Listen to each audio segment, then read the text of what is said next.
So what's up, folks? We got another episode, Ignorant Bliss, for you. This time, the person I'm talking to is Fletcher, one of the more prolific, I think, best letterers in the game right now. He's worked on a lot of classic joints. He started out as staff at DC, then went completely solo. Left that life and went independent.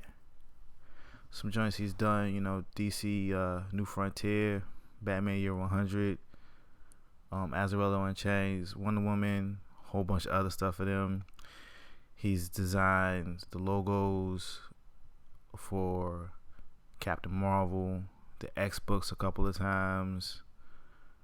He's done so much, it's really hard to name. He's out there right now. He's working on Southern Bastards, Goddamned, Paper Girls, a whole bunch of stuff. So this episode, we're just talking about, the game as it is, stuff that really is quite nonsensical in the comics game.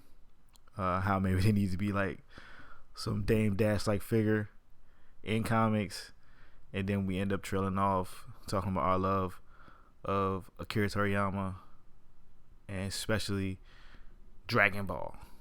So I hope you enjoy. You can find me online at julianlytle.com. You can post comments, listen to it, all the other episodes, ignorant-bliss.com. Social media wise, Julian Lytle on all social platforms. You can find Jared at Jared K. Fletcher on Twitter. Website is jaredkfletcher.com. His blog is Stranger Fictions, was also his webcomic.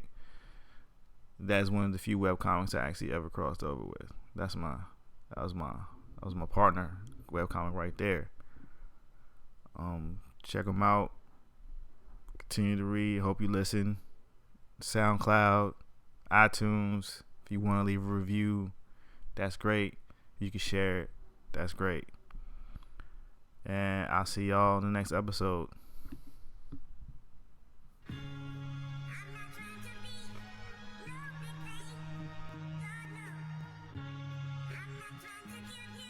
See, our perspective on things is different. So what I'm telling you is that was then. Right now, you don't need a studio to make a record. All you need is a computer, which everyone has, Pro Tools, and a mic. I haven't made a record in the studio in 10 years. You know this. So stop acting. Also, you don't need any money for knowledge. The problem is y'all don't take the time to listen. Y'all talk too much about gossip and not about what's going to be. It's so easy. It's an internet. So there is no excusing not being able to sell something on Vimeo or PayPal, which is what people do, and have a audience and make money off it. You can flip. So when you make more money off, like, I'm not going to hold any money until I have a football team. I'm trying to flip all my money to get to $1 billion. So once I get to the football team, well, that was easy for you to say, dog, I just use my own money, and when I don't have it, y'all on the radio talking about me, right? And when I do have it, y'all asking me about other that I did, 20 years ago. So you got it right now? No, I don't. I got the movies on the street. I'm never going to have it because as soon as I get it, it goes on the street. I don't put up money. Saving money's for suckers to me. I have so much confidence in me that I flip. And 10 years later, and 15 years later, and 20 years later, I'm still a boss, and you still got a job. Now, wait, maybe you might want to break the cycle. Because what's going to happen now? Your kid going to grow up wanting to be like who? His dad. And what his dad got? An honorable man. What does his dad have? What do you mean? Money in the bank. Stop. He's not talking. What does his dad have? A job. Everything. Your dad, you're not listening to me. Your father. Wait, listen to me. I'm listening. Answer. I try to answer your question. But you're not answering my question. You saying what you want. You have a job, so your son's gonna want a job. He's gonna think because his daddy has a job, he should have a job. Let's light this candle. Yes. You know what I did to get myself ready? What'd you do? I was watching some Dame Dash. That's what I was doing. Oh, I meant to do that because I saw I was on something yesterday where I had something with him saved, and I was like, I should watch this before I talk to Julian, and then I got caught up like doing stuff around the house this morning. Which one were you watching? I'm watching this one where he was talking to DJ Drama, so it was like a month old, so it's like a more fresher joint. I haven't seen that. It's pretty good. It's not as super animated, but it's still you got them dame gems of self empowerment. It just being like just kind of stand up. I don't know, man. Like here's what I like. I like that dude isn't like. He's not gonna be trapped in like whatever kind of box that like people want to put him in, right? Like, and he's sort of like unapologetic about that, which is kind of like what I appreciate. And I like that he goes. I like that he has that spirit of like ownership that I think I appreciate.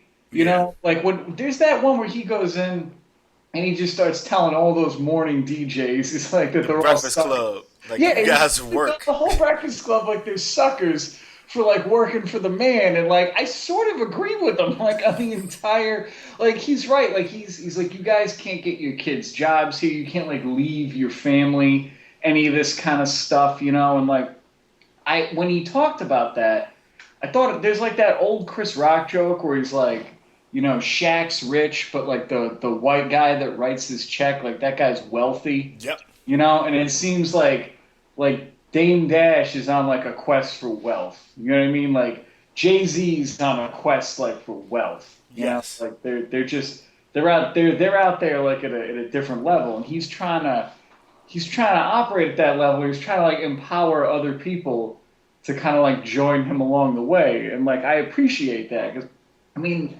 when you relate that to comics, right? That's like the whole kind of spirit of Image Comics, which was like, you know, to kind of be your own boss, you know, like I'm like right as we're doing this, like I was looking over some of the stuff like from the expo.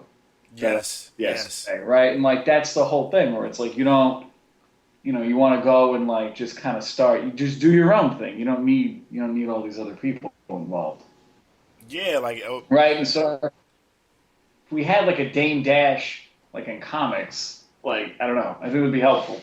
It would be interesting to see. I think the closest we got modern wise to even a what we consider like a more Dame Dash rant was back when like Kirkman kind of just like left the big two. It was just like his little manifesto was like the closest, but even then it was kind of like he wasn't like straight up sure of himself. I think maybe I should say that like sometimes when I hear Rob Liefeld talk like on a podcast. That guy's very sure of himself. Or Tommy McFarlane, they on some like they need me 1,000 times more sense than I'll ever need them.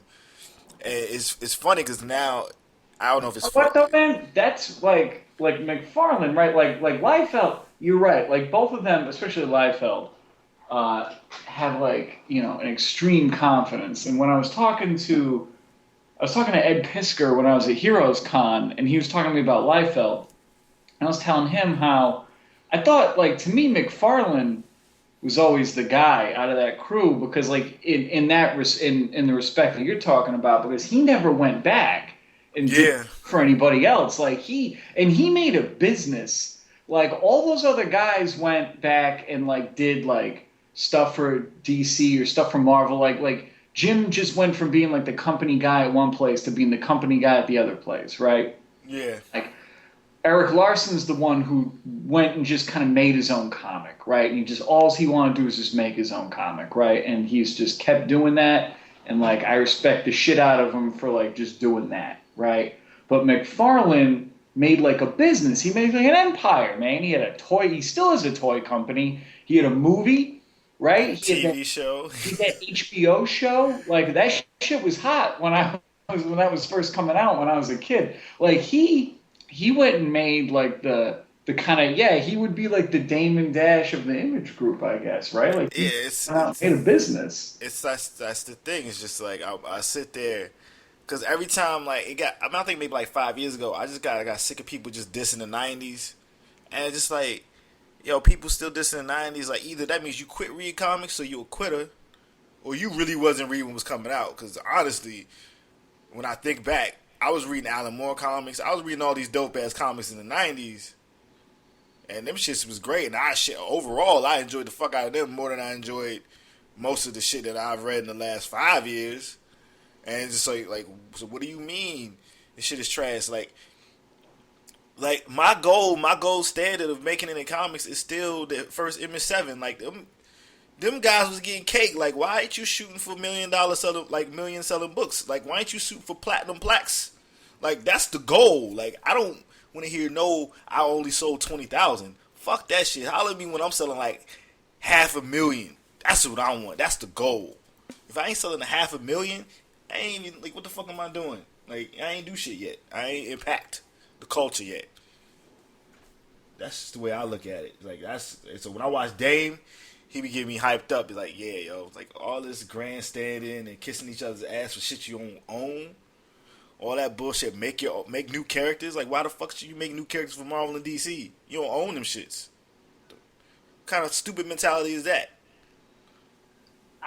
It's funny to think of, like, I mean, because now it's at the point where we have like a new kind of group of creators kind of coming in like in their early 20s and stuff, right? Who like haven't kind of had to like fight these battles maybe or to understand these things. You know what I mean? I think there's always going to be people who think like, oh, I want to be like the greatest guy. Like they're like, I want to be the greatest guy that ever drew like Green Lantern or whatever, right? And that's like their whole goal. But then there's people who are like, I just want to make like my own thing, right? And then past making your own thing, there's like that next level of like, I'm really going to try to like make this thing like a thing, like you're talking about, you know what I mean? 500,000. And even that, like, I think the whole industry needs to start thinking more like that. You know what I mean? Like, we don't really talk about I mean, everyone talks about sales figures and stuff, but no one ever really talks about it, I think, like, compared to like every other medium, right? So it's like when you see like them putting those Star Wars comics like in Loot Crate, right? That was like a great idea. I don't know why stuff like that doesn't happen like all the time. Me either. You know all them crazy boxes, like I don't even understand why people ain't trying to like, oh, you draw a fly comic, maybe you put it in them trunk clothes where like dudes get the little stylists to make them dope ass suits and shit. Like make a comic about fly motherfuckers and get it put it in the air. Like just get your numbers up. Like I don't. Their numbers seem to have been sustained on those Star Wars books too, right? When you look at the figures, like it's like they trunk club that thing out, right? You get like 1 million copies out there, right? Yeah. Those books.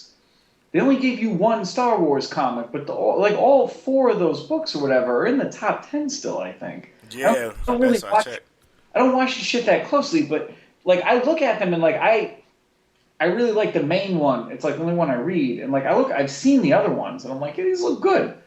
Like they're not like how come the Dark Horse ones weren't that much different than these? Do you know what I mean? Yeah, I know. They were like they're not same quality. They're not crazy different. You got like the all same that like, shot level you're gonna of, get like, right in your mouth. quality. Like Dark Big Horse, mouth. I'll beat you on several occasions and I'll beat you again.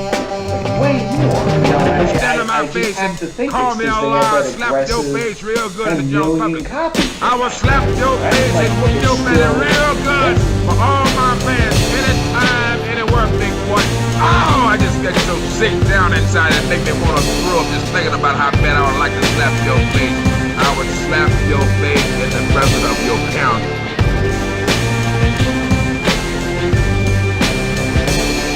It was a concocted tale that was convoluted. Lawmen and prosecutors heavily armed to shoot it. A storyboard that was rough and rugged and filled with splinters. Courtroom colder than the Alaskan winter. A wild dog bit the extended hand, exposed the secret world of a tormented man. Damn, in this world, loose tongues are cut with razors. Something major inside the darkest corners of twisted behavior. The lowest and hottest places on earth. Large pools of sulfuric acid mark the turf. Giant land masses that pull away. A crack in the crush, no trust, and the killers are willing to pay. Eruptions for years in lakes of lava. Huge dome of rock on the block that's from the plaza. The youth has risen to the challenge. It keeps inventing ways from keeping people from giving it its money. Like every time I want to like give comics my money, there's some kind of a hurdle in some way, shape, or form, right? Like if I go to a store, then if I can find a place, then it's a shitty store. I don't know what I'm looking for, but they're sold out of it, and now I'm just kind of up shit creek, right? I'm either like buying it digitally, a bunch of different apps, or like I'm trying to like order it like off the internet or something like that. But it's like, you put it like in that Trunk Club thing, man. Like Marvel had that thing. They were doing their own box with that toy company. I still think they are, because I saw people got Ant-Man boxes. So I'm guessing they still doing it. And I don't know, is the comics put in there? Like, I'm still confused. Like, I don't understand why they don't do that more often. Yeah, there's a comic in the first one. It's a great idea, man. Like, look, I'm in total favor of like getting this stuff to as many people in as many different ways as you can, and cheaply. Like that's the thing, man. Like digital is where, like, I don't think you're ever gonna sell like a huge amount of anything anymore, but I think you can come in. I just saw I was looking at the Image Expo thing, right? Private Eye, the Brian Vaughan thing. Did you ever read that? Oh yeah, I bought all the issues, so like I was surprised. That was like my favorite thing, right? And like anytime I talk to people outside of comics, you meet people all the time. Like I'm meeting all these people through my girls' like school or whatever. They're like, oh, I've only ever read Sandman. Like, what do I read? Or I've read Y the Last Man, or I've read Saga. It's like the main. Those are the things you hear from like people. And I always tell them about like Private Eye, and I'm like, look, you don't need to know anything about like buying a comic online. You just go, pay what you want. They give you a PDF. Everyone knows what a PDF is. Like, and it's so good. It's so good. I liked it so much. And like now it's going to be like a book finally, and there's just like no more kind of excuse for it. But I would be curious to see like what their digital numbers are, because I think the numbers that you're talking about hitting, I think you could hit those digitally. Yeah. With something you own. Like, I don't think you're going to hit those kinds of figures like they hit in the 90s anymore, because you just don't have as many comic book shops. And I don't know, like, if you, like, what would your numbers be if you combined, like, your digital sales plus your... Yeah, that's the way I think. I'm, like the fact that people still think about shit in a print model when everything else, every other medium of entertainment doesn't. Like when motherfuckers, like when songs hit the Hot 100, that shit is a combination of YouTube views, Spotify plays, Pandora plays, radio plays, like it's everything. So like if I want to sell like 500,000 joints, I don't care just about books. Why that's small thinking. Like, why are people thinking so fucking small? Like, I'm thinking about the world. Like, yeah, I'm expecting people reading this shit on phones, iPads, watches, Kindle Fires. Like, I want that shit to be read on everything and have all the analytics for it, because it's easy. The technology isn't even expensive anymore. And back to another thing you'd want, another thing that Private Eye had that I don't know if I've seen anywhere else, is they had it in different languages. Like, yes. From the jump.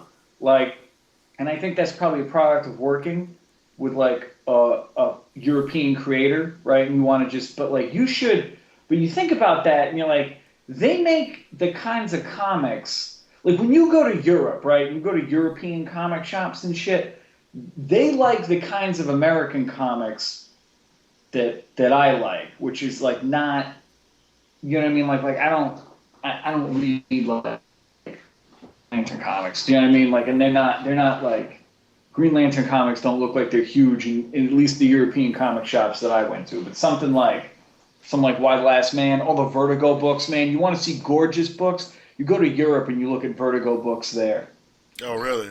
Oh, that's dude, how beautiful they made. At one point, they like before DC started making like those kind of like deluxe edition hardcovers. Yeah. Coolest editions and stuff that you would see was like in Europe. Like I remember seeing. They did 100 Bullets hardcovers before America did, and they put them in a briefcase with like the hand logo on it and shit like that, like the Evil 13 family crest there. It was incredible looking, and it's like I don't know, man. Like when you're working in a medium that has like just a physical medium like books, right? Like we're gonna talk about print comics. You got to come with something that's substantial looking now, I think. Like, because those are the kind of books that I buy. Those are the kinds of books that I like. You know, I think that's working in the market, right? You see now, like, Invisible's, like, hardcover. It's like a, you know, like, it looks like a Bible. It's huge. You know what I mean? Like, it's like in trade paperbacks in one giant thing. Like, you know, I think people are into these deluxe editions. And in the way that like 10 years ago, people were like, oh, I'm waiting for the trade, right? Like, I think now, like, people want, like, nice hardcovers and stuff. It's even in these, in like Southern Bastards, which I work on, right? We put out those trades, like, quickly and cheaply, because I think the trade is basically like the new single issue. And then it feels like it. Now I'm working on designing, like, a nice hardcover of, like, the first 2 trades. You know, like 8 issues. Oh, yeah. Yeah, because you guys do 8 4-issue arcs, right? Exactly. But I think that having it, like, cheap, because we were talking about this at Heroes, I was late to the fucking panel. Behold, the armored one!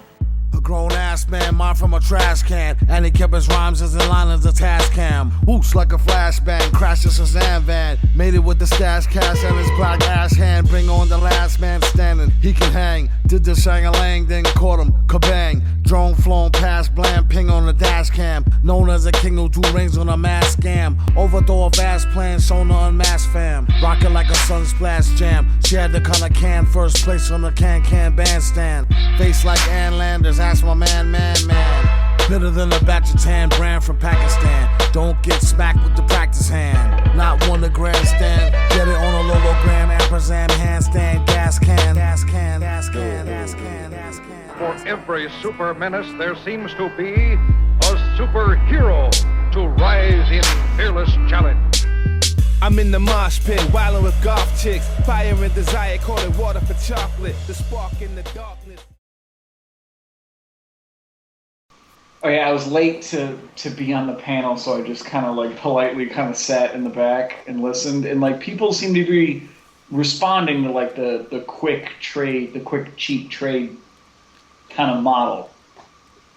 You know, and I think that, like, Saga's doing, like, a similar thing. Like, it seems to be sort of moving that way. So in that direction, I think 2 things. That's, like, one, what you think about in terms of units is completely different. Right, and then 2, like, I think it makes the single issue even kind of more obsolete. So you really almost shouldn't even be talking about it. You know, I saw a thing recently where what's his name, Gillen was talking about, like, he had a post that I saw, like, on Tumblr where he was talking about, like, here's how much we sell of Wicked and Divine.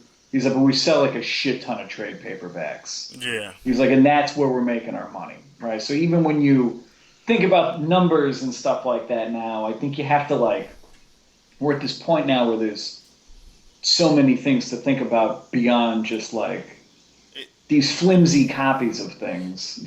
It seems to be like they're a loss leader, but also gives more credence if more people are just jumping on the trade, which is like, what, let's say 80 issues a story real quick at a time.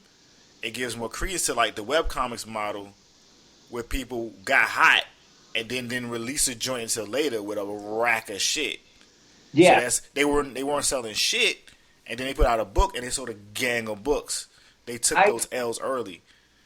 You're right, like, and that's sort of what Private Eye did, and they just sort of monetized it, like, along the way, right? And then worked towards this eventual book. Because if you talk to some Image people, they don't make any money off the single issues. Like, I've talked to Image people, their book's in the top 100, right? And they're not making any money off the single issue. They're only trying to get to the trade to make money off the trade. Like, that's the goal. Yeah. And then so to me, it's like, if you're going to do that, why are you even, like, fucking around? Why are you even fucking around with single issue comics then, right? Yeah, like, why are you feeding this beast? You should just be of the comic book store. Like, nothing against the comic book store, but it's not making you any money, and they're in it for money. If everybody else is in it for money, why shouldn't you also be in it for money? You just put out the trade, or you just put out the book as a volume. You're never gonna get what you're looking to do, I think, is like an unknown or relatively unknown image creator. If you're not someone who migrated from the big two, right, then what you're looking to do is just to get as many eyes on your book as possible. So if you're looking to do that, then you need to do. To me, I think you have to do that digitally. I think, I think that's where the new readers are. I don't think the new, because let's say that like no one's heard of you. You got like some like 8-issue thing that you're gonna do like through Image. You know, maybe you get on at the expo, maybe you don't. Now you're gonna be in comic shops. You're gonna be in like, I don't know how many of those comic shops are gonna stock your book, right? They're only gonna buy like a couple copies. Like you're not. And then someone finds out about you like a couple weeks later. They go to that shop and they're out of your book, right?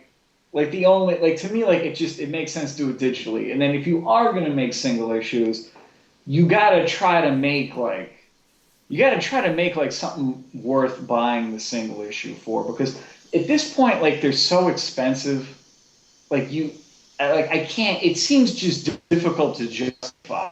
So you want to feel like you're getting something for your money, I feel like. You know what I mean? And that's a thing. That's another thing you can do with Image. That's the thing. Like we're working on Paper Girls, and like Cliff and I have been going back and forth all week, I'm designing we're working out the interior designs, and so we're trying to figure out how much stuff can we fit in this to make this kind of like worthwhile and look interesting. Because there's no one telling us like where the ads can go, if we even have to have ads. Like we can just make whatever we want, right? So you have to make like something beautiful. Otherwise, like there's no point. There's no reason for a person to go pick up the book. You have to think about every print object is a physical object, like a piece of art in and of itself, to get people to even purchase it. Because, last night, I think Comixology put up a Image new series sale. So like all the new hot books, all their issues was 99 cents. Like real talk, why am I gonna go to a comic book store and buy a paper comic when I sat in my crib? It's that Czarface shit. To add a cart, spend $13 Murderous wordplay. My verb slay. What? You heard me? Yo. Let's go. More rings than Mario Ellie, rockin' the Pelly. On Bond Street, ordering salmon, only the belly. Peace to Toro, all my niggas Warlow. Fucking with raw blow, never go to war slow. Shit, I'm known for rocking so collectibles. Hardcore, gutted my style straight out the vestibules. Now we at festivals, throw the crowd vegetables. Looking fly on stage, grabbing our testicles. 4-color camo, full clip, don't need ammo. Shooting with a broken strap like a ripped sandal. Cop whips and crash them, pop guns and blast them. Make cracks and stash them, come through and splash them. Nigga acting wild as my style is all fashion. Non-biodegradable team, we all lasting. Used to get homesick, now I'm getting sick of home. So I breeze OT, getting some different dome. International on these niggas, man. Respect the fly shit. That's the world we live in. And like we and the problem is that like the companies want to like protect the retailer, but it's like, I don't know, man. I think it's like one of those natural selection things. I'm sure CD stores wanted some protection too, right? And it's just, and they didn't help them. And music industry didn't give a fuck about them. No, and like I think that like if you're a good, look at man, no one likes a good comic shop more than I do. But my entire life, even when I lived in New York City, there's nothing but comic shops. Like most of them are shitty. There's only like 2 or 3 that were actually worth like, oh, I can actually go here. Like I like going here. The guy knows me. They pull my books. You know, I'm on a list. It's not full of weirdos. Like. Yeah, and I think the really good shops who build like a culture. Yeah. Who build like a atmosphere, who are nice, who don't make people feel uncomfortable, who sell good product. Mm-hmm. They'll survive. Just like vinyl record stores, there's good ones. They survive, and then you can still go in them and buy some goddamn records. Yeah, same thing. Same thing at this point with like just bookstores in general, right? Like all those big chain places went out of business. Still have bookstores, and they have like a culture and a feel. Yeah. They're a thing, and like we just kind of need like to accept that, and we just need to think of, we need to stop thinking about like it's fine to have these things, but I don't think we should like not have digital in service of like protecting this other stuff, because it's really about expanding the amount of people that read this stuff, and in order to do that, like it's got to be cheap. Because, like, I think most people try out anything for $1. Yeah, and these also needs to just be available, and you can't get more available than your phone. Like, it's the fact that people just, for me, they rebel against technology off this basis of nostalgia for a life or a way of growing up that actually not everybody had. Like, you've gotten rid of the newsstand. Like, that's how I grew up reading comics. I go to the grocery store and buy comics. I didn't grow up in a comic book store. I don't have this weird nostalgia dream place of, like, I love going to the comic book store and spending time and going through the long boxes. That shit was like a once, maybe every 2 years thing. Like, I went to the corner store, bought a comic, go to the arcade. I miss arcades 1,000 times more than I miss a comic book store. So I can't imagine, like, I miss arcades like you wouldn't believe. There's one around here that's, like, pretty good, but it is nothing compared to that Chinatown joint. Once I found that place, man, like, I lived in the city for years before I found that place, because I just didn't think it existed. Yeah, that arcade was that was a special little spot. That was, yeah. That's like some shit somebody need to make a movie about in like 10 years. Some kids made like a documentary about like the night it closed. I remember seeing like an ad on YouTube. But yeah, the China Fair, Chinatown Arcade, man, like that place. Just there was that old man that sat in the back smoking cigarettes when you could definitely not smoke in there. Yeah. It's like an old Chinese guy who wouldn't even talk to me in English. I don't even think he spoke English. If he did, like, I would have done like him. I would have never spoken to me. And just whooped my ass the way he did. He was amazing. It's a whole secret. Yeah. Oh, like, so it's like, and you just think about that. Games move the fuck on from that shit here. Like, yeah, I know in Japan they still got arcades, and that shit is a little bit different. They got like the pachinko things and the card-based art. That's a whole different culture. Also, some manga by the truckload. So yeah. So it's just like, but here. Nobody gives a fuck about an arcade. At the most, you have fucking Dave and Buster's, and they selling the commercials about you could play Mario Kart Arcade and buy a cheeseburger and get some drink. Son, that's an arcade. I got in a long conversation with someone at Heroes Con about buying a machine. What, like an arcade machine? Yeah, they own, like, this dude owned a Marvel Capcom 2 machine. That's my dream right there. Yeah, and I was like, tell me all the pros and cons of owning an arcade. Like, we have a lot of space down here. Like, I could do it down here, but then, like, I don't know where we're going after here.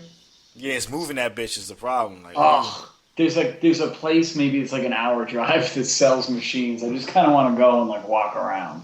Dude, there's been so many times that I've not been in a place that I've could have bought some shit. And I seriously regret that I didn't. There was one time I could have bought like Michael Jackson's Moonwalker for $200, and I was like 23. I didn't really have $200 to spend, but thinking back, it's like I should have bought that shit. Took it to my parents' house and just dealt with the repercussions because I would have that shit to this day. Invite people over like, who the fuck else got Michael Jackson's Moonwalker arcade machine?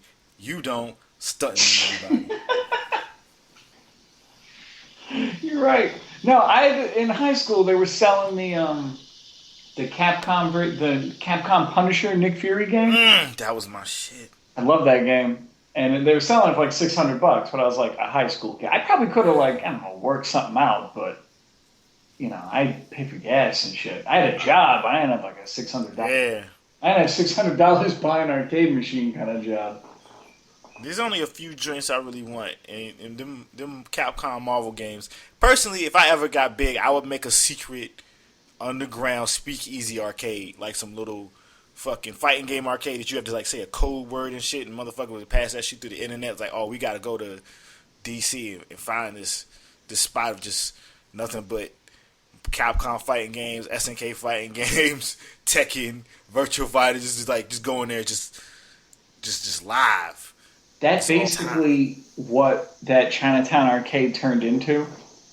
But really? Yeah, I don't know how I found out about it. Again, someone told me about it. Like, they moved it out to this building way out in Brooklyn. Like, you had to walk, like, you'd take, like, the Q train to, like way out, like, almost to Coney Island. And then you'd get out, and you had to walk, like, 20 minutes through this neighborhood, you were like way out in the middle of nowhere. Like not even near the edges, like just central. And then it was just a building, and it had like a first floor, like what was probably once like a business or something, and they had gutted it, and they just blacked out the windows, and they had a couple machines, but it was mostly just tables and Xboxes with arcade sticks hooked up to them. And it was like half set up when I went there. It looked like a low-rent version of like the Foot Clan lair, like in the first Ninja Turtle movie.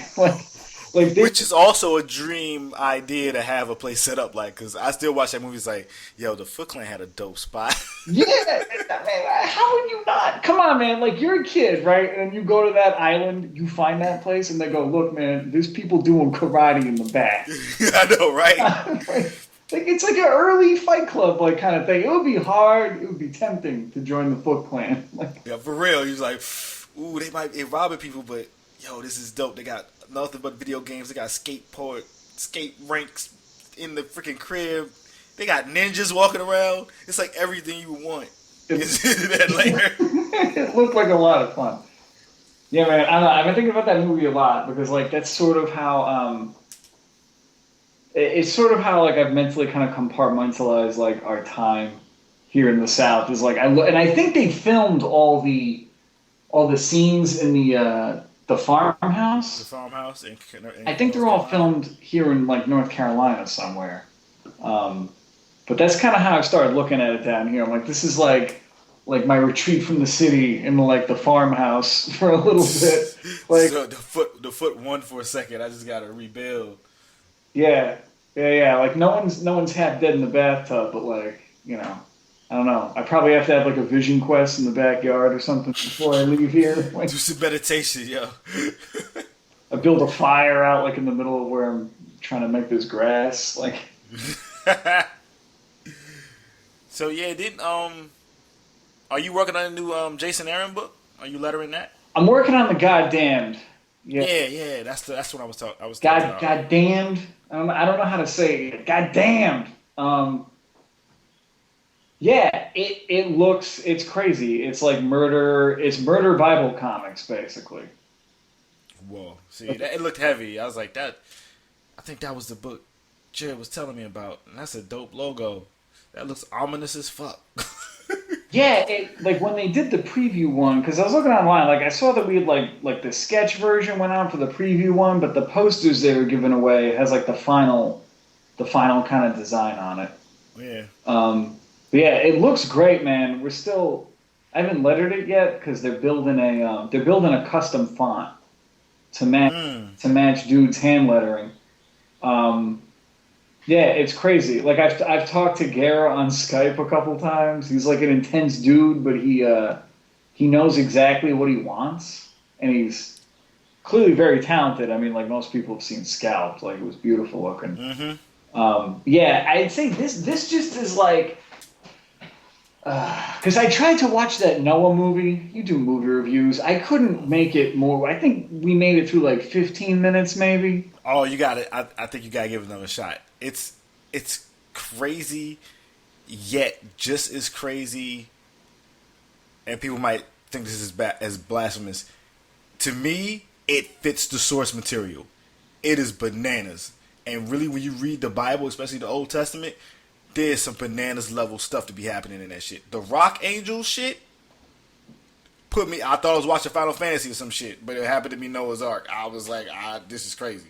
See, the idea was cool, but I just thought they looked like shit. Like, it just kind of... I'm an Aronofsky fan, man. I remember seeing Pi, like, in the college movie theater, like, when that shit came out. Oh, yeah, that shit was dope. I'm a fan of his movies. Like, I worked on The Fountain book that he did, like, way before that movie came out. Yeah. I like his stuff. I like his movies, man, but we just couldn't make it through more than like 15. Like, I like the idea of the Rock people. It just kind of like, it was shittily animated, and I was like, I get it. You're making like superhero Bible comic, but I just didn't. I don't know. We just weren't feeling it. I would give it another shot on your recommendation, but like I would say that the Goddamned is not that. I would say it's more like The first issue, it's more like it's like Tor, but with swearing and murder. Like it's more like dudes just kind of like sparsely dressed. There's a lot of like naked dick. There's like a lot of like stone weapons and just dudes getting like bludgeoned. So it's like Old Testament. It is like Old Testament. It's like dudes just like beating on each other, like murdering people. I believe there's a great caption or something where it says like this is like the guy who invented murder, which I thought was like a great line. It was just like it's in the preview. We made a preview. Okay. I think we're running a preview in Entertainment Weekly. Oh, okay. And then that's a catch right there. Yeah, and then I don't know. They were doing the posters at the expo, and I think like the preview's gonna run on Entertainment Weekly. But yeah, like look out for like the preview will show it to you. It's like a good like 6 pages. But I've seen like all the color and like it's beautiful looking, man. It's pretty. It's just like sandy desert, just murder, just gorgeous kind of European style, you know. And I've talked to Garrett, like it's got beautiful storytelling, man. We got like nice colors, and you know I'm trying to do like some hot design stuff. I want to have like it's a lot of bones. Like if you look at the poster, it's all right there. It's like there's bones, there's heads. There's desert, there's big skies, you know? It has that Mobius big sky kind of thing. That huge freaking thing, yeah. I was like, I was basically watching the expo pop up on social media because I was, work was kicking my ass this week. So I was having to see it because, I wanted to check up because I knew you was working on something that was going to get announced. I knew about Ron's shit because, both of Ron's things look exciting. Yeah. Like that jumped out. I had the bonus of knowing about it before since we're close, and I was like, I'm glad to see everybody seeing all these things pop up. Like I'm just like happy. So, and I was like, oh the goddamn, like that shit look hard. That shit look hard as fuck. Like I gotta put that on my list. The thing that I like about it is that like we're coming out in November. It's like. It comes out this year. That's what I like to hear. Like you know what I mean? Like it's announced, it's coming out. Like I like that everybody at the expo this time followed Cliff's lead and had like a widescreen image. Expo, like he was the only one that did it. Like everyone else had the cover, and it was like everything just looked like everything looked sharp coming out of that expo. A lot of good looking books, man, and it's good to see that like a lot of it is like coming out soon. Goddamn comes out soon. Paper Girls comes out soon. I know we're running a preview for that. I think maybe an Entertainment Weekly as well for Paper Girls, but we're coming out in the fall with that. That sounds interesting. How are these? I guess this is real inside baseball, but like I understand why DC has shit in Entertainment Weekly. There's a certain level of they're all part of the same motherfucking company, and I get why Marvel they got the butt. But I was just interested in like how I guess these creators are that big enough they're able to like send them an email or something to be like, yo, we got this new book coming out. You want to know about it? You want to do a preview? Like I don't even like. It's just that's part of the game that I don't think is ever talked about, ever. The marketing, especially from an independent point of getting to the level that get people to know about your shit. People want to talk about like, this is what brushes I use Manga Studio, or I write this and then like I take an L on the books and then I gotta find a way to pay this. Like nah, fuck all that. You know what I'm saying? Like you can find ways to get money to pay for your books. If you know about art, you know how to fucking use Photoshop, you get some Kyle Webster brushes or you buy a Manga Studio, you can kill the shit. The marketing, the people never want to really share the secrets of getting the book out, dealing with Diamond, marketing the book, putting your shit online, getting your shit in the Comixology, all the shit you do with design and lettering, and that shit that bothers me because it's just like it keeps comics more cliquish. Like if I was to make beats, I can go watch documentaries. I can read anything. I know what fucking drum kits to get to make a DJ Mustard beat. Like I just know it's just easy to find out how to figure out how people make beats. you can find out how people make movies from watching like every freaking director's commentary ever and read some books. Like, why the fuck? Like, yeah, this is like a crazy tangent, but it just got me. You were talking about like people previewing shit in Entertainment Weekly. It was like, how the fuck are they doing this? Like, who's their connect? Like, how is this shit happening? It astounds me. like, I don't know. La música de Harry Fry. You better slow down, baby. I'm out here wildin'. You better slow down, baby. Shit is crazy. You need to slow down, baby. My whole team catch them low down, baby. I'm a hero in my hometown, baby. Stop talking, just go down, baby. Shit on my chest, shoot colors like a Care Bear. All year, see me tan, hopping out the van. You wasn't there, now you trying to show face. Fuck around, be a cold case. Chrome skates on an old day. Remote control chains, promote dough for the veins. Poke jakes, hoes and rose lay. Eat steaks off a gold plate. Stone listening to Coldplay. Shit, you need to slow down, baby. My whole team catch them low down, baby. I'm a hero in my hometown, baby. I think it's all.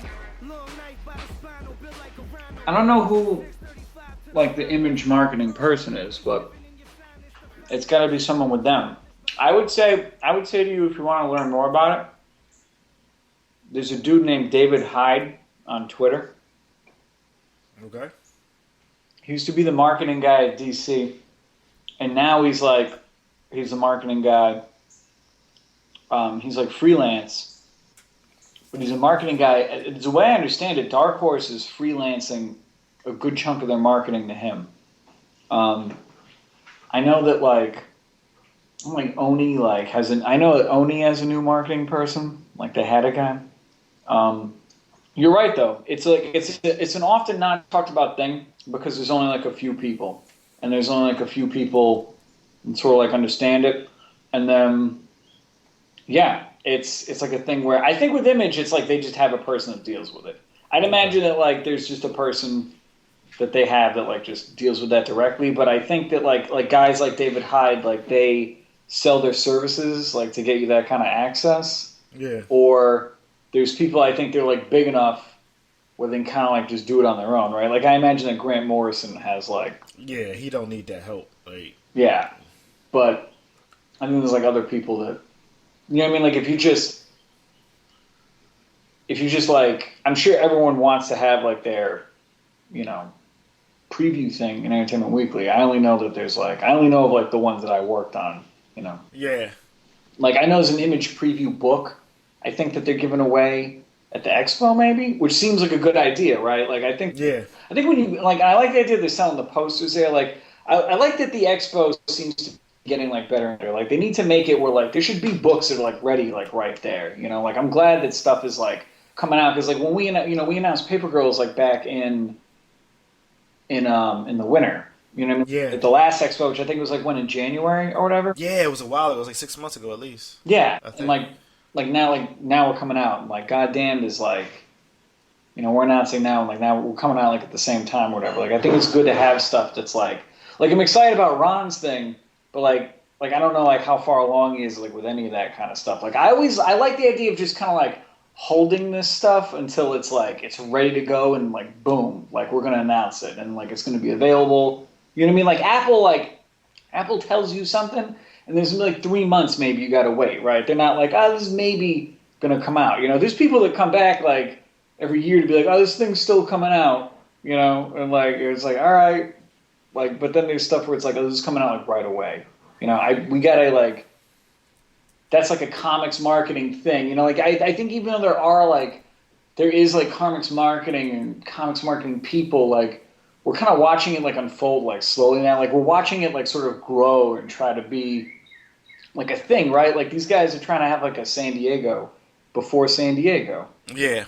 Right? And they're trying to do it like better and cleaner and like just comics and like you gotta grow that thing, right? There's no like multi-million-dollar corporation putting this thing on. You know what I mean? Yeah. Like this is still Image Comics. You know what I mean? Yeah, it's still like where they're making the money from to do these events that are so well put together. It's interesting to see. It's interesting to see that they're not that no one's tried to copy them. Because usually in business and in especially creative things, whatever is successful is then instantly copied. Like, I don't think you can copy like freedom, right? That's basically what it is, right? Because what they're offering you is like all the things that you're saying like no one talks about. And I think maybe one of the reasons that no one talks about is because they don't know how it works, right? Like, and then they only know to try like things that seem like they could work, and then that's just the whole. You know what I mean? Like, I don't know. There's things that I think like marketing is like that Loot Crate idea, right? Like that's marketing. You know, like who like hooks like that whole thing up, because it's a good idea. It's like like was that Loot Crate? Because I know they did it first with Rocket Raccoon. So was it the thing that Marvel reached out to them, or did they reach out to Marvel and then after the first time was pretty successful, they were like, Marvel's like, let's put Star Wars up in there. Yeah. Either way, you know? it's marketing. You know, maybe they have access to like that Disney marketing machine. I mean, I have no idea. Yeah, who knows? That's always been like the biggest problem with this industry. Like, is like, how do we get this stuff like into people's hands? You know, I think we do it cheaply, and we do it. You know, we get kids when they were young, like Archie, right? Like we're talking about like marketing, like they had a marketing blunder with their Kickstarter thing, trying to sell like, you know, strange maybe pervert comics like to I don't know who. You know? Yeah, because it was Adam Hughes was doing Betty and Veronica, which they look like. They ain't look like teenage girls. They look like. And you know, I like Adam Hughes' artwork, but yo, he was drawing grown ass sexy women. He was drawing like, to me, what I saw like 27, 28-year-old like bombshell swimsuit model / like girl next door porn stars. You know what I'm saying? Like that's. Like, I don't see them as girls going to fucking algebra class getting mad because Archie didn't like their Instagram post or he replied to their Snap or Snapchat or some shit. Like, I don't see that when I was looking at that. That didn't look like a teen comic to me at all. So he draws very well, but he draws a specific thing that caters like to a specific person, right?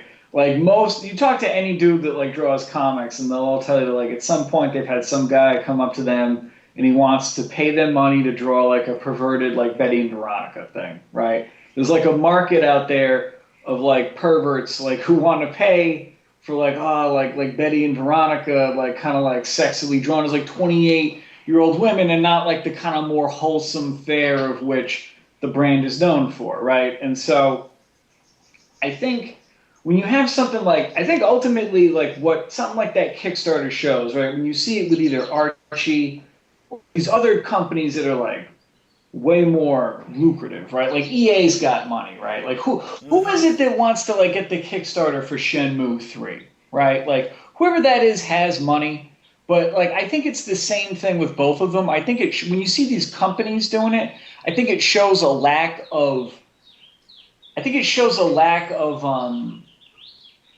like commitment to the material that they're peddling.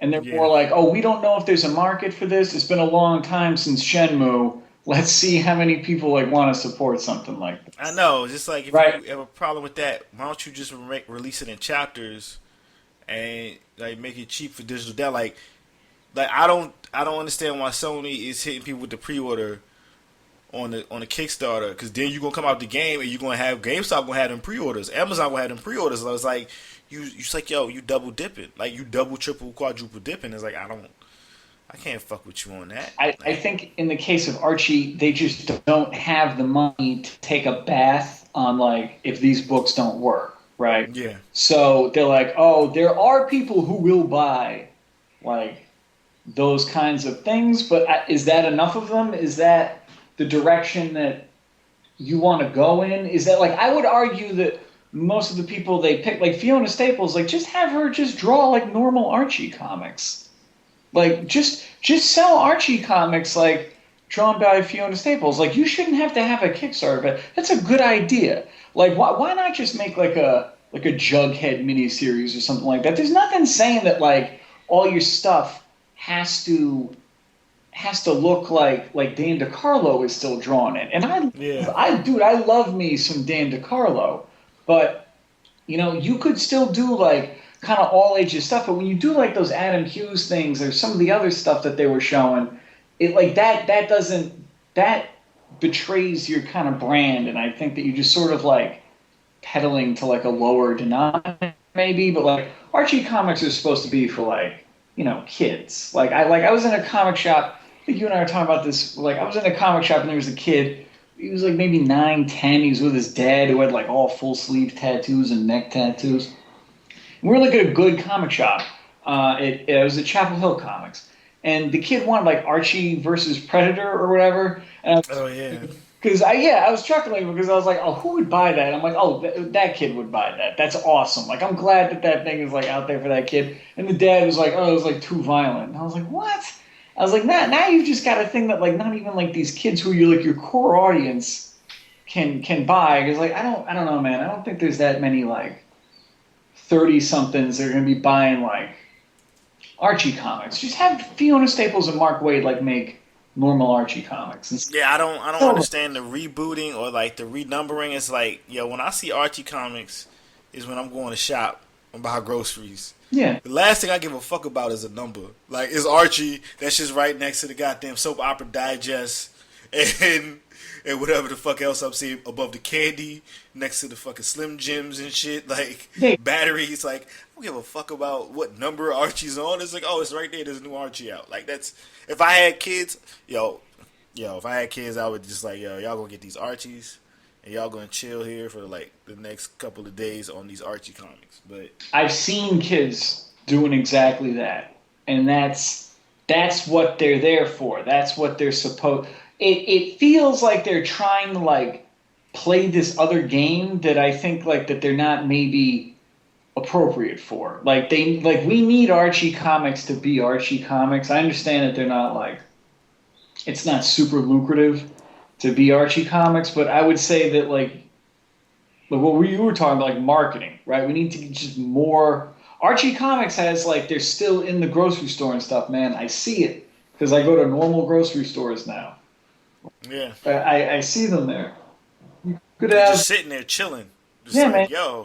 They're in libraries and stuff like that. They're important, man. Like Archie, like they need to be in more grocery stores and more places. Like they're Archie, man. They're like a brand. I don't need to be. I don't know. I guess if you want to support like jugged up like Betty and Veronica comics, like go for it. Like that's what, and maybe they're saying like that's what they have the Kickstart for, but it just doesn't. It seems out of their lane. They should be in their lane, like doing what they need to do. Because that kid's dad wouldn't let him buy Archie versus Predator. So I'm just like, what the, It's like the equivalent what Archie comics is to me is the same thing I think of when I turned on like Nickelodeon on like any night, or especially on Saturday night when they show their little sitcoms. Or even Disney Channel when they show their little sitcoms, which are essentially TGIF sitcoms. Some shit that like, I could probably watch it. I could be entertained. You can have a 5-year-old that could watch it and be entertained. You can have a 10-year-old watch it and be entertained. You can have like a 15-year-old watch it and be entertained. Like everybody can just sit down. It's not gonna be too crazy. It don't even need to be too deep. It's just some good entertaining shit. And everything else, when you try to like move out of your box, move out of your lane, you start fucking up the core. And people was like, well, the story might warrant this. Like, yeah, but the reason why things last is because there was they solidified to a certain thing. And that thing really isn't broken. And like, why are you trying to reinvent the wheel? Like, you good. Like, if you take this away,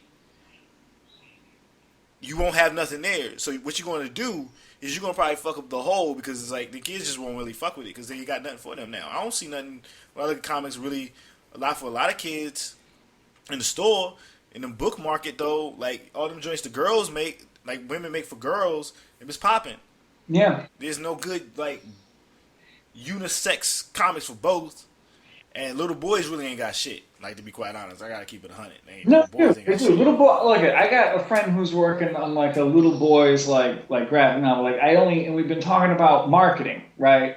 Because he's been trying to shop it to a couple places, and it's like all those places like Scholastic and First Second, they make graphic novels for girls. They don't make nothing that fucks with like little boys, right? Like kids that are like 5th grade, 6th grade, like even younger than that probably. I don't even know. Like 4th, like maybe like 3rd to like 6th, 7th grade is the money shit. Yeah, right. There's there's little boys in that slot where it's like you get them reading comics, but there's not a lot. I think that's why manga was so popular, was because it was available to a generation of girls. Like they made stuff for girls because the American market didn't, right? Yeah. And it's like most women, comic people you meet of a certain age bracket, like they're all manga fans. I'm a manga fan. I like manga. And now you've got like a whole new kind of generation of kids, right? Like we were talking before, like Naruto and, replaces like the Dragon Ball Z kind of generation, like Sailor Moon kind of keeps coming back, right?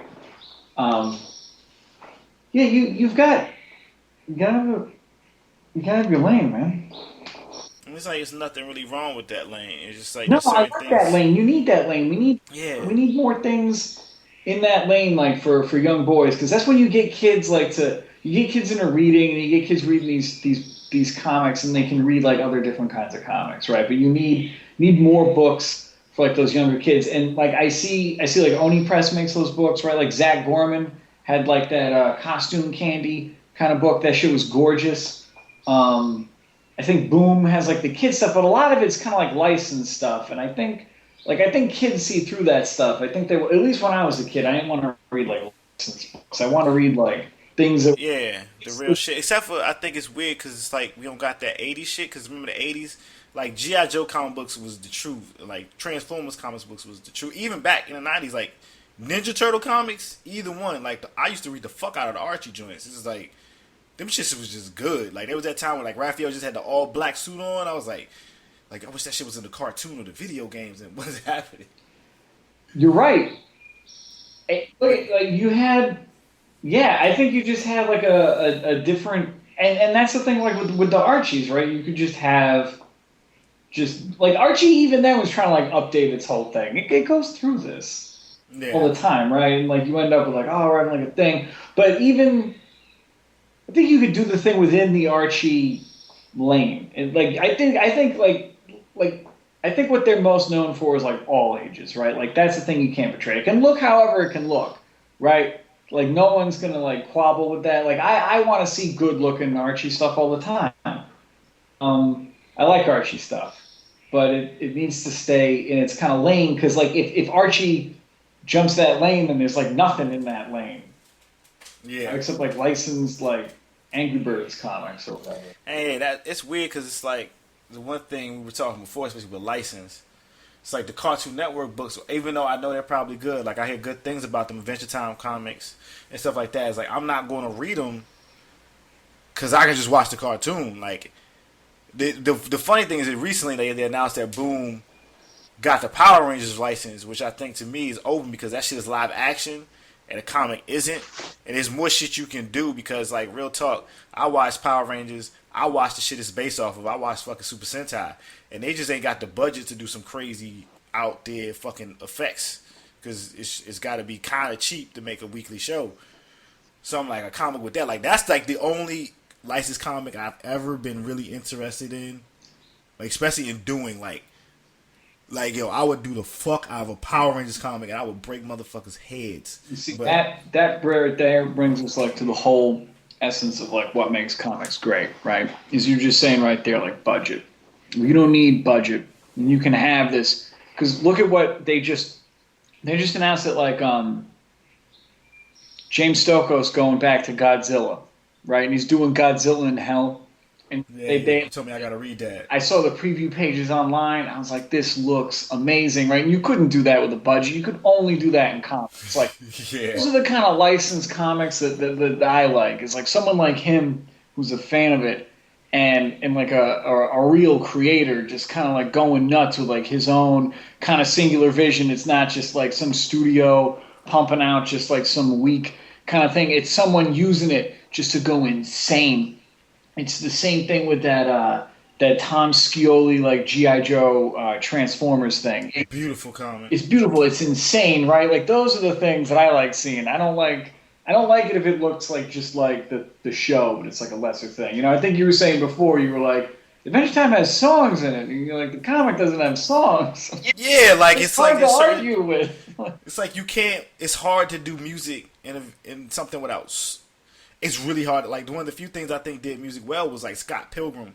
Like it's able to show like music performances or like the act of doing music well, but like most things, that's really, really, really, really, really hard. So it's just like I look at them, it's like, oh, that looks kind of like the cartoon, but it's like I can, especially those cartoons, just feel like little independent like SPX like comics that happen to move. It seems like that same mentality is in those cartoons, and it's just like, oh, they got like a lot of those people to work on those cartoons, so it's just like I'm like I don't, but I know kids read them, I know kids enjoy them, I know certain people, so it's like more power to them. Scandalous type Nick song. Mellow in your face like the Knicks on. Dick long, gripped in the pits with my wits on.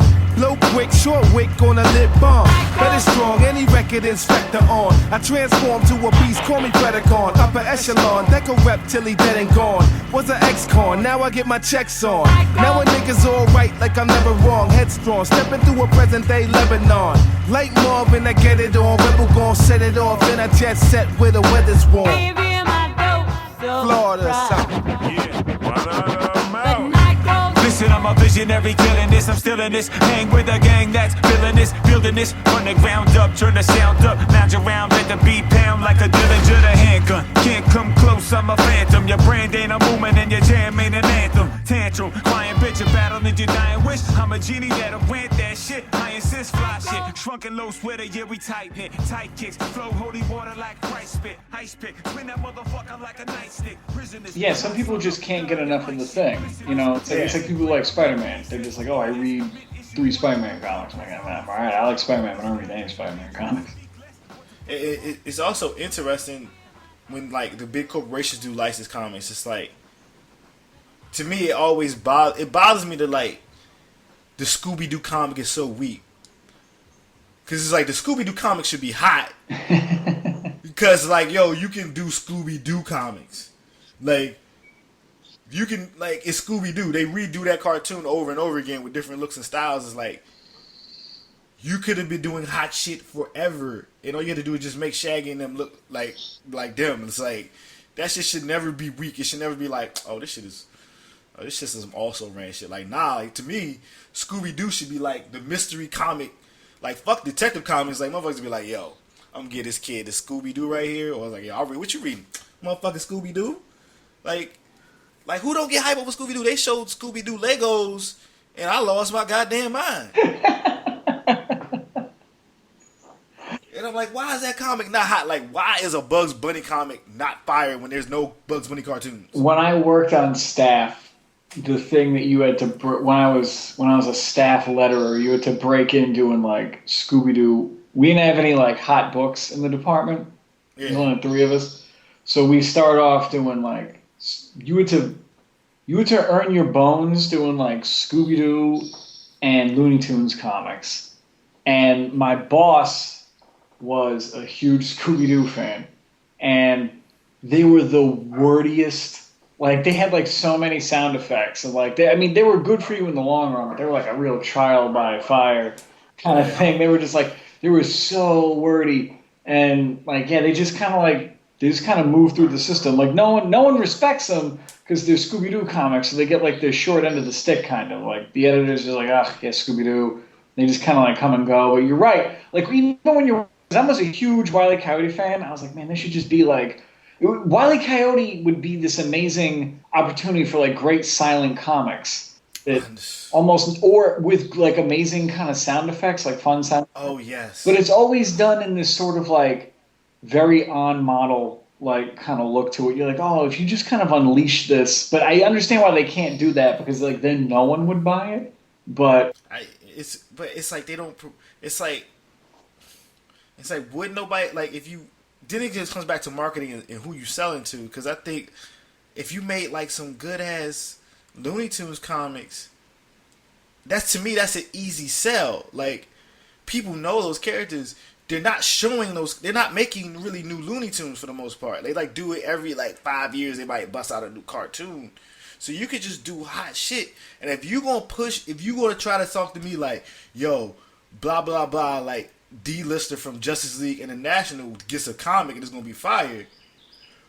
But you got some shit that's on like, you can't sell Bugs Bunny. He has his own pair of Jordans. Something is wrong with you. If Nike can sell Bugs Bunny, why the fuck can't you sell Bugs Bunny? Something is wrong there. That's just the way I think about it. It's just like, how are you fucking up? Julian, we need to make a Looney Tunes comic. Like, I'm way into this idea now. No, I mean, you would have to ask, like, you know who would know the answer? Would be Bongo, right? Because every year they do that awesome Halloween special where they just let people just kind of go nuts with it, right? Like, once a year, like, that's what you want to see, is you want to see, like, a 1 year, like a Looney Tunes annual where it just kind of, like...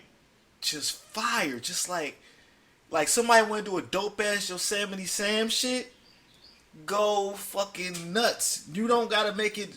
Just make it a Yosemite Sam comic. I don't need you to make it perverse. I don't need you to, like, flip it on his head and make it just...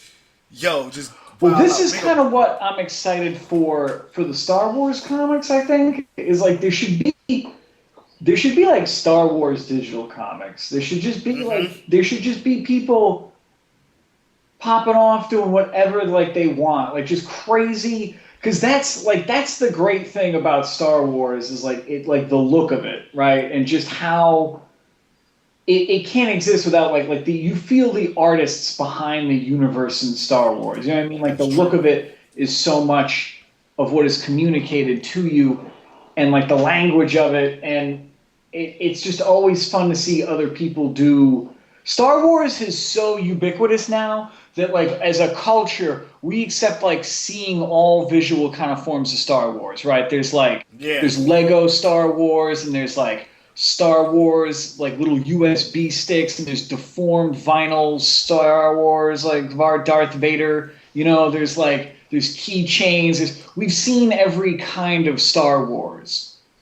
So now like that's sort of the only thing I'm interested in seeing now is like other people's Star Wars. Like I don't want to see like the same boring. I don't ever want it to look like a real.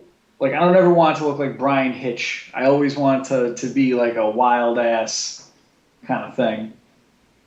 Yeah, it should look like when they used to do like the Star Wars Tales thing. It was all like stuff. Yeah. That was the one that I liked because it was all just different. It was just different people just doing their own little kind of pocket of it. I hope that Marvel kind of brings that back. Like I know DC was doing like those Legends of the Dark Knight like digital things, and they were that shit was cool. I was buying that.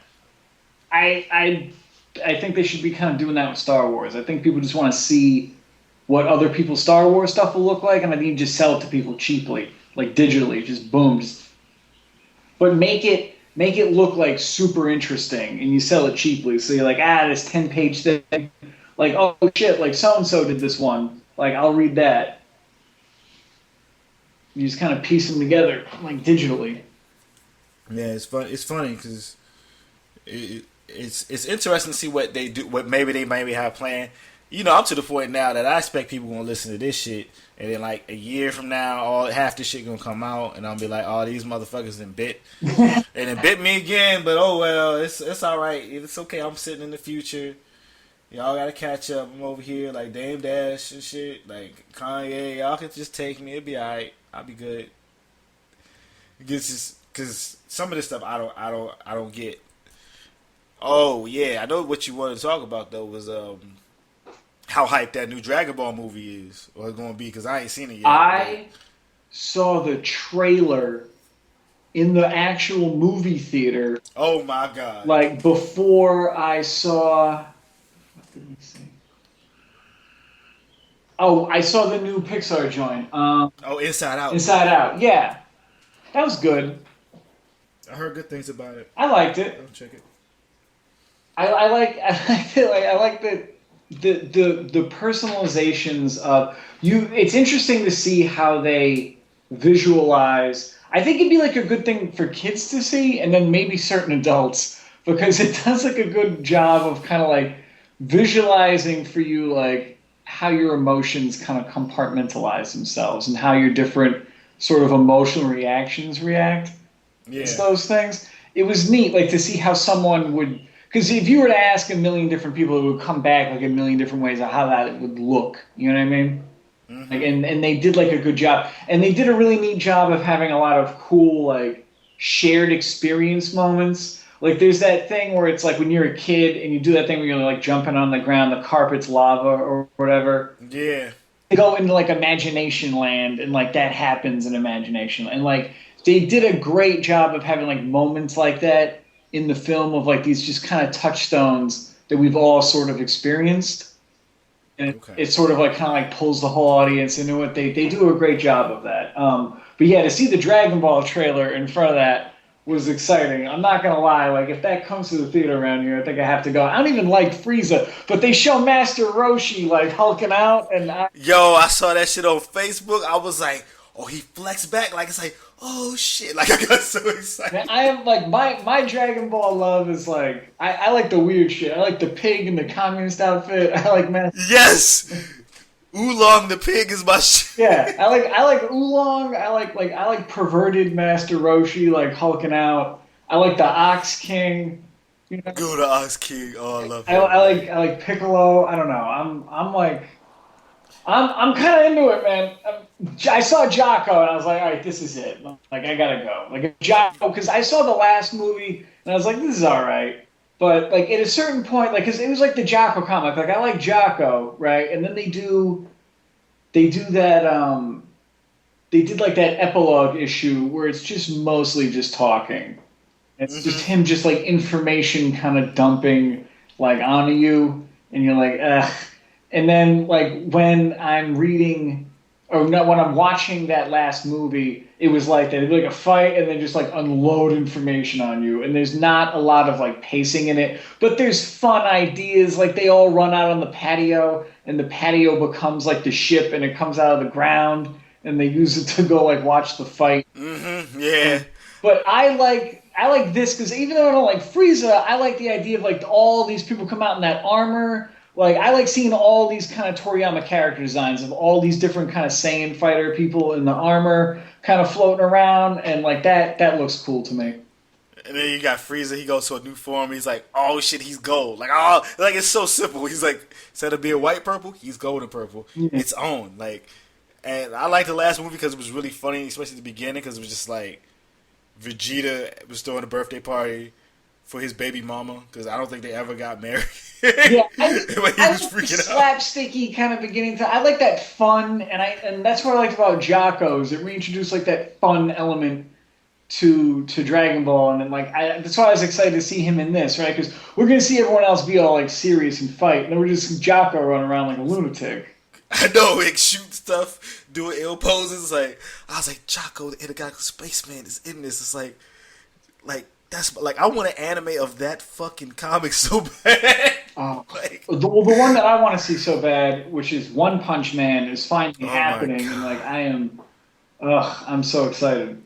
That comic is by far the most entertaining superhero comic on the planet. Man, you talk about being in the future. Like there's things that like I've been preaching that book. They got like 4 or 5 like digital volumes, and only now are they coming out with like a paper volume, right? Same thing like Private Eye with Vaughn and Marcos Martin. Like it's coming out like in November or something like that, like the hardcover. Yeah. I've been talking about this stuff. I feel like for a year and a half. It's been like a long time since that shit first dropped. So I first gave them money. And then like, oh, now it's out. The same way with One Punch Man. It's like I didn't even. Digital, man. It's digital. Like you just gotta get this stuff. Because how did you find One Punch Man? That thing, that jump thing is still one of the best deals. It's like $25. to read that thing every week for the whole year. And I only wanted to read like one or two things in it, but I would peruse the other stuff and just kind of look through it.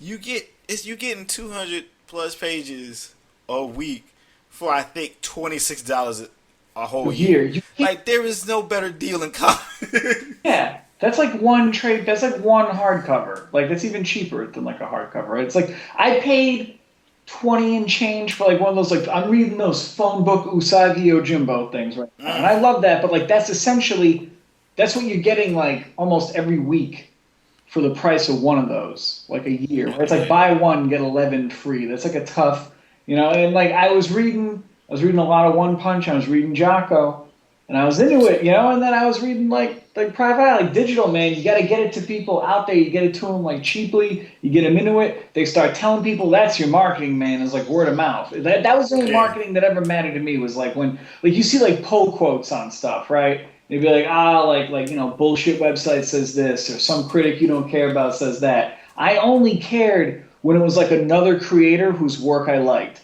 Like when 100 Bullets was first coming out, the first like maybe somewhere in that first year of it, about 7 or 8 of them had like quotes from like it'd be one quote from like Warren Ellis like on the top, and then, like in the next month it'd be like a quote from like Garth Ennis right on the top, and the next quote it's like someone else like right on the top, and they were just one line like, and they just kept hitting you with it, and you're like, man, I like the books that these people make. I should be checking out this book. Those are the only things that ever made a difference to me. Were other kind of like, these people, like-minded creators, like they're into it. And then like that to me is always like some of the strongest marketing. Yeah, I know. I remember when I first saw One Punch Man, I think I tweeted a picture of a page like the first week. I was like, this shit is bananas. Like there's like nothing fucks with this comic. And then like the way they do pacing. Oh, and there's like you could animate, like they're all over the internet. If you just look up like animated GIFs of One Punch Man, like he's already drawn out like all the storyboards for like sequences of what I hope will be just lush, full color like animation. Like I hope that it's just nice and expensive. Like I'm looking forward to it. Like I've gotten to a nerd of it, so I read up on it. Like they actually went. Like the artist team, like the artist and his assistants, like did training in animation just so they could do those dope ass pages. Because that's the crazy shit is that One Punch Man was a webcomic drawn by the writer, and I don't know if you read that one. It looks like really really really shitty. But it is like then he teamed up with this artist and they're redoing it as a webcomic for the Jump people. And then it got hot enough they put it in the fucking American joint. Then they got print books. It's like. It just keeps building up from just like this one random webcomic where a dude just doing like a joke on like superhero comics and manga tropes. It's just like, but it doesn't stop being dope. No, man. I got tired of like singing his praises after a while. I'm way into it, like because I stopped the Jump subscription, but I just been reading it like online. Like I'm a little behind, but God, like I can't. I'm excited, man. Now it's in print. Like I'm buying that for so many people for Christmas. You're like, yo, read this. Read One Punch Man. It's all the stuff you need. Do 100 push-ups, 100 sit-ups, and 100 squats. You'll be the strongest person in the world. Oh, I love it. I can't wait to see it animated. Like I'm so excited. Yeah, the Dragon Ball thing like looks great. That looks great. I don't know, man. I can't believe it. Like we're living in an era where like a Dragon Ball movie is gonna be in the movie theaters. Oh my goodness, and it counts. It's not like some of those Dragon Ball movies where you watch it and it's just like this doesn't make sense. Where does this fit in? And you find out like, oh, then them shit's counted. And like this shit actually counts. Blow a kiss to my dick, wash my body with the sponge. Feed me flavored rices, put the chronic in my lungs. Tailor me a leather suit on some Jodeci shit. Bi-coastal, man, we both to be rich.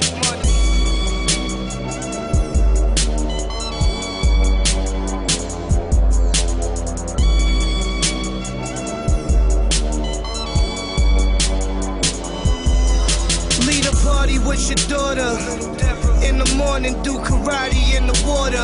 Hit sounds of samurais, rockin' shorts in the winter. Don't fuck with splinters, roll with sinners. A bunch of winners, catered lunch and dinners. Why my truck jar looks so empty? Drop a hook and then I'll probably cop an M3. And then the show comes on this weekend in Japan. The new show starts.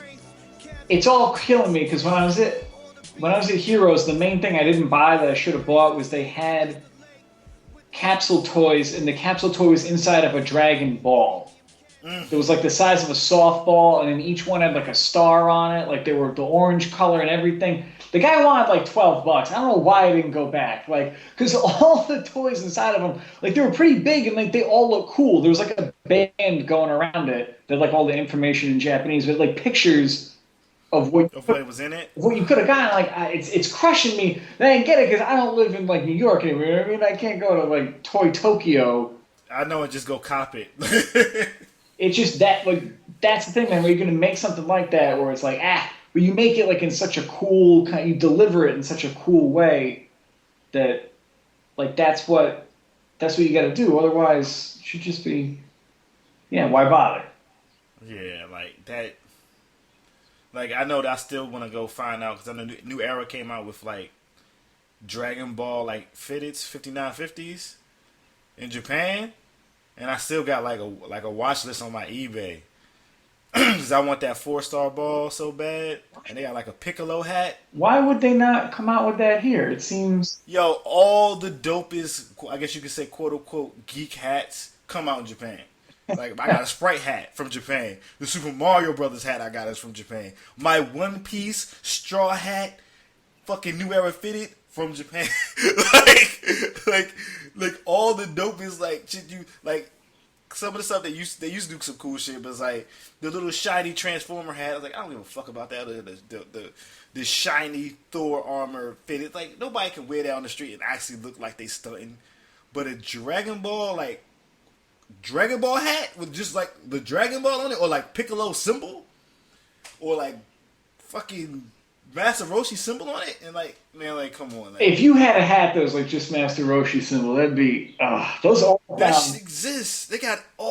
I was like, why the fuck is this not? You know how much America loves Dragon Ball Z. Those all sound like great ideas. You need to move to.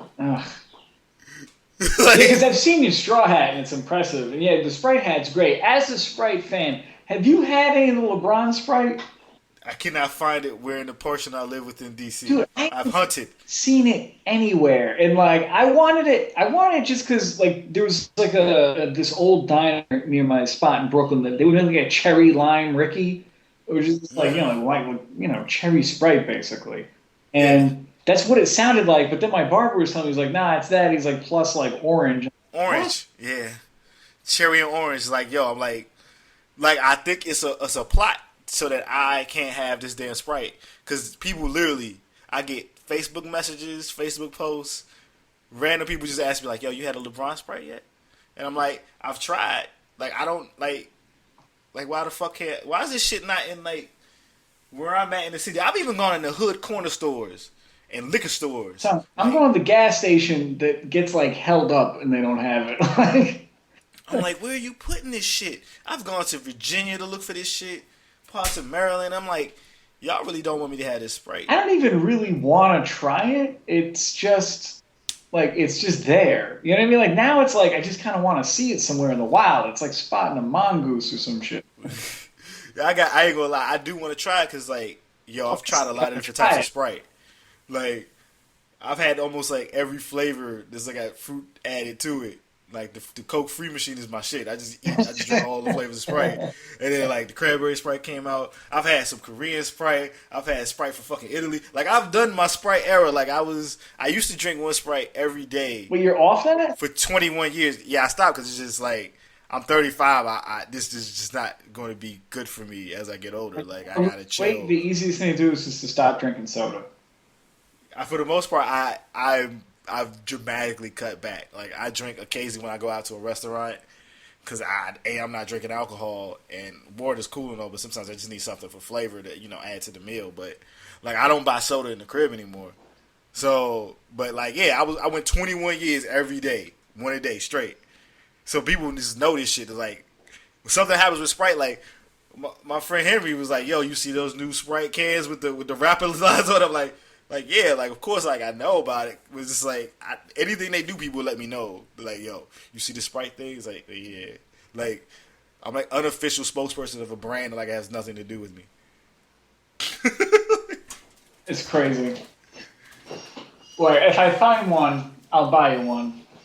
Thanks. Like, I would drink that shit. I would fucking Snapchat, YouTube me drinking that shit. Like, finally, I got this goddamn LeBron James Sprite. It's a tight hat you got, Jay. Like, you need to let LeBron know. You need to be wearing the hat like while you do the whole thing because it is a good looking hat. You're right. It's that straw hat, man. You're right. Dragon Ball hats. Like I can't. Dragon Ball hats are so dope. It's me, man. Like I'm just. You know what? As much as I hated Frieza, I love the Ginyu Force. Oh my god, they're so fucking awesome. Like my love for the Ginyu Force, it like just kind of cancels out like my.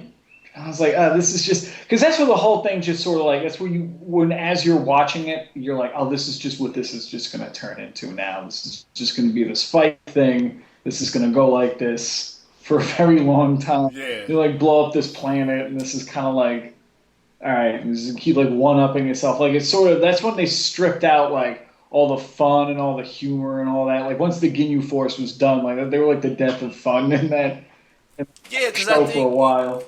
I remember reading about it back in the day. It's like his original goal was like, yo, he defeats Frieza. That's the end of the story. He became the legendary Super Saiyan. It was like, all right, I'm done.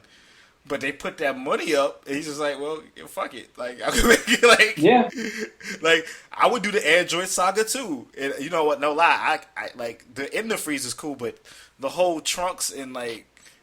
The Android shit, I really fucks with that because I just find that shit crazy. Trunks is my favorite. I'm reminded that like he's everybody else every time like one of those SH Arts like Trunks toys sells out. Oh my god! Like immediately. Like Future Trunks is such a genius idea. It's like everything you went from like Back to the Future, but for like fighting and shit. Yeah, he had some good ideas, man. He's a good architect of those things. I don't know. He doesn't have to work anymore, right? He's just got that. No, he's just got that like kind of Jiro Dreams of Sushi like work ethic, where it's like that old school like Joe Kubert had the same thing. Like just those guys, they just keep going, man, because it's like they want to work because they want to keep living, basically. It's like those guys can't just sit around and do nothing. They'll die, and they know that, so they keep working. Yeah, like Miyazaki, right? He's like, I'm retired from making films, so I'm gonna retire and do like a manga. Like what? Like what? Right, and then I heard he stopped doing that because he went back to like do like another movie. But the Big Rises was like the perfect thing to end on. I love that movie. Oh, that shit! Oh, I was like, that movie was robbed of its Oscar. Like I was fucking mad. Oh yeah, it was. Like I got a nice copy for my birthday. It's I saw that twice in the theater in New York, man. Like I tried to see anime in theaters in New York when it was like, man, I saw all the new Evangelion movies like in this Indian theater.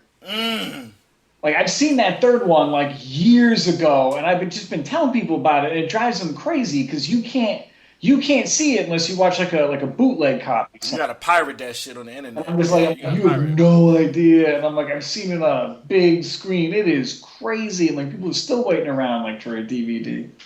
Yeah, it's funny because it's like I was never the biggest Ava fan, but when the movies came out, I watched the movies like, yo, the movies is good. Like it took out all the shit I ain't really fuck with this show. Yeah, like, it's like when they made those Dragon Ball, what do they call them? Dragon Ball Z Kai, when they cut out all the bullshit. Oh, that's how I watched those because like when I went to art school, like, we didn't have cable anymore, so there was like years that I didn't watch. So like when I was working, I think it was like when I was still in the studio in Brooklyn with Cliff and Andy, because like they would just watch like trash TV.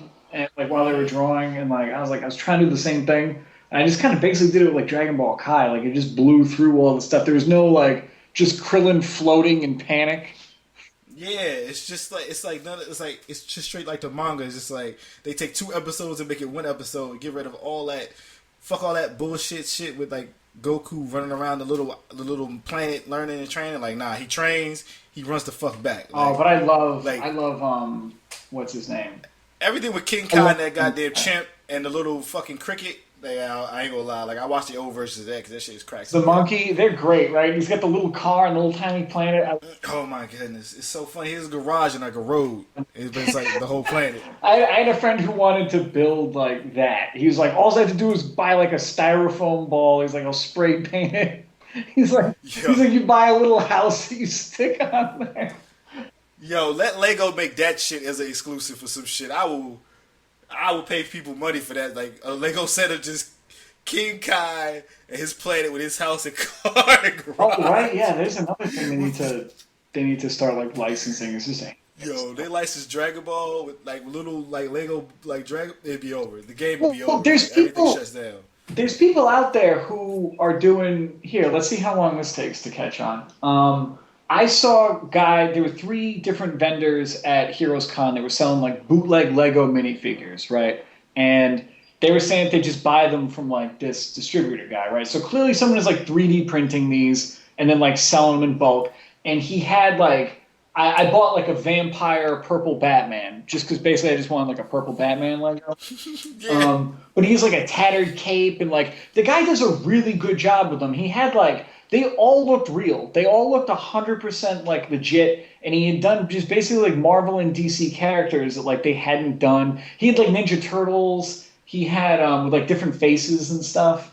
Yeah. But yeah, he didn't have any Dragon Lords like that. Like, but yeah, there you go. Like once that starts happening, Evangelion, right there you go. Yo, that could be a saying. You make the little figures, but you gotta build the Ava. Mm-hmm. Man, I just gave them money. I'm sure if you go on Japan, there's people who sell. There's a guy who sells like the Cowboy Bebop like ships in Lego. Like there used to be a website. I'm sure it's still around. I haven't like touched it like in probably 15 years. But you could build. It was like a 3D just modeling software, and you could build whatever you wanted, and then they would send you those bricks. Like they would ship it to you based on what you built, and then they would give you. I read all this. Like they would give you like instructions for what you built. Like they would like print out a diagram, and you would pay for the specific parts and colors that you wanted.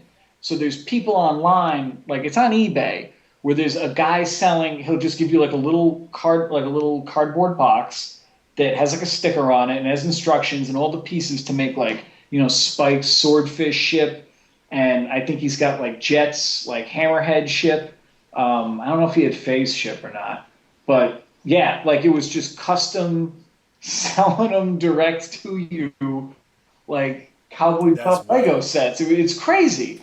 Like this is like the world we live in, where people make like bootleg Transformers for like $300 a whack, whatever. I got like a Megatron that turns into a Sega Genesis. Like that's amazing. Like, it's ridiculous.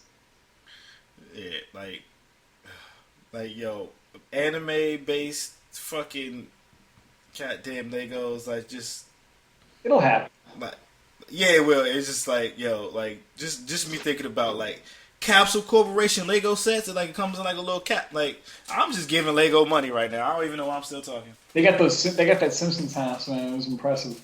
I don't have the space. Like if I had a house, all those really like I would have bought that fucking Batman tumbler. I would have bought the fucking Simpsons house. I would have bought the Pirates of the Caribbean Black Pearl shit. Like, I would just be building sets. I would be the old dude in the Lego movie. I would be the dad, because it would just be like,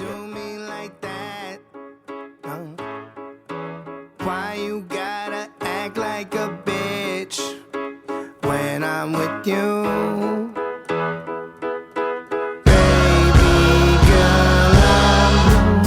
Because you treat me like shit.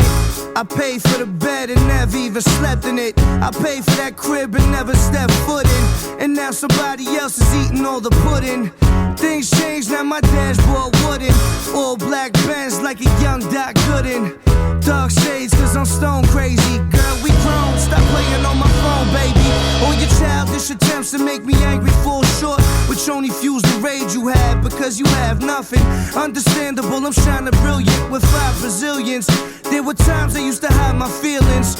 Now I'm butt naked in a Lamborghini, and motherfuckers can't see me. Wait till this chick see me on TV. I make this shit look easy. Who would've thought I hit you right back? Why you always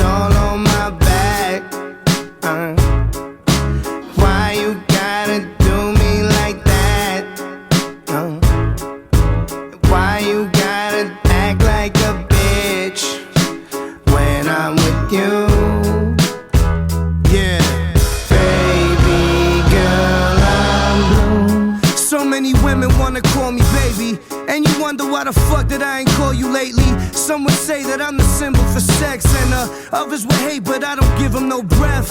Go on a date, I'm at the crib with the chef, and that's me. And you could order whatever. The specialty is white snake and underwear sauce. You could probably catch the summer where it's sunny next.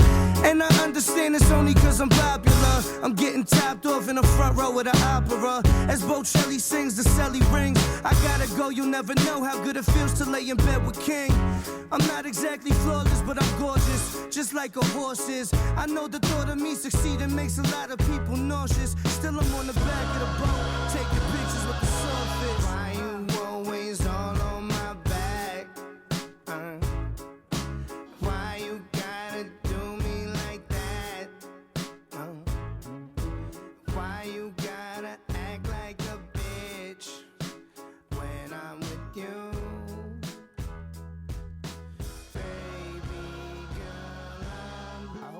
Paper cut on your tongue from a razor in a paper cup. I hope every soda you drank already shaken up. I hope your dreams dry like raisins in the baking sun. I hope your titties all saggy in your early 20s. I hope it's always